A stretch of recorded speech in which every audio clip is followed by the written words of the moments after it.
নিশ্চয় জানো তো?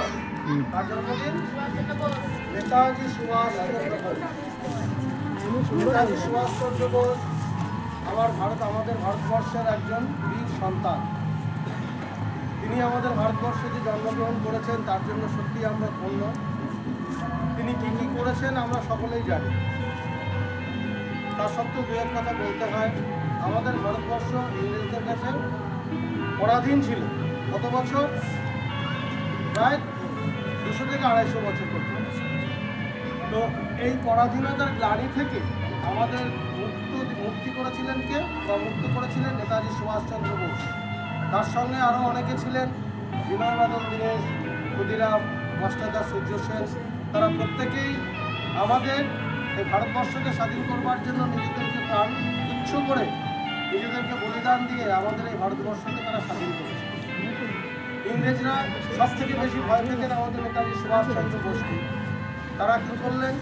একসময় নেতাজি সুভাষচন্দ্র বোসকে নজরবন্দি করলেন, তার বাড়িতেই তাকে বন্দি করে রাখলেন।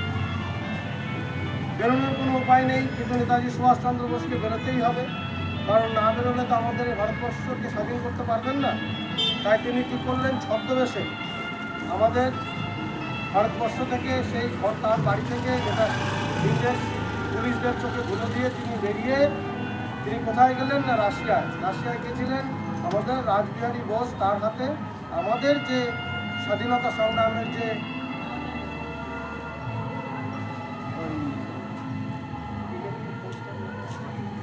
আজাউদ্দিন ফৌজের দায়িত্বভার তিনি গ্রহণ করেন এবং সেই আজাউদ্দিন ফৌজকে নিয়ে 1947 সালে আমাদের ভারতবর্ষকে স্বাধীন করেন এবং ভারতীয় জাতীয় পতাকাকে উত্তোলন করেন। কোথায়? না কোহিমায় সর্বপ্রথম। তারপরে আমাদের দেশের অভ্যন্তর থেকে যারা আমাদের ছিলেন, মহাত্মা গান্ধী, আরও অনেকে যারা ছিলেন, তারা তাদের সমবেত প্রচেষ্টায় আমাদের ভারতবর্ষটা স্বাধীন হয়।